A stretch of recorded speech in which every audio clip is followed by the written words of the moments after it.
এই কোরআন তোমাদেরকে লিতুখরিজান নাস, মানুষকে বের করে আনবে, মিনাজ জুলমাতি ইলান নূর, যে মানুষগুলো পথ হারায় গেছে, যে মানুষগুলো নামাজ পড়ে না, যে মানুষগুলো রোজা রাখে না, মদ খায়, গাঁজা খায়, যে মানুষগুলো ইসলাম থেকে গাফেল হয়ে গিয়েছে, ওই মানুষগুলোকে লিতুখরিজান নাস, বের করে আনবে, মিনাজ জুলমাত, অন্ধকার থেকে বের করে আনবে, ইলান নূর, আলোর দিকে বের করে আনবে। কোন দিকে বের করে আনবে?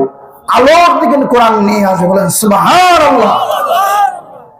এই কোরআনকে আল্লাহ পাক রব্বুল আলামিন যখন নাযিল করে রমজান মাসে আল্লাহ কোরআন নাযিল করলেন, লাউ আনজালনা হাযাল কুরআনা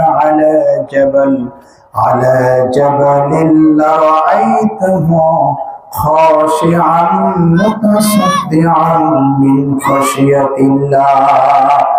আল্লাহ পাক বলেন, আমার হাবিব, আমার দোস্ত, লাউ আনজালনা হাযাল কুরআন, এই কোরআনকে আমি আল্লাহ পাক রব্বুল আলামিন যদি আলা জাবালিন, পাহাড়ের উপরে নাযিল করতাম, তাহলে পাহাড় দেখতেন খাশিআন মুতাসাদ্দিআন মিন খাশিয়াতিল্লাহ, পাহাড় তার অস্তিত্ব হারায় ফেলতো, পাহাড় জমির সাথে মিশে যেত, পাহাড়ের অস্তিত্ব ঠিক থাকতো না।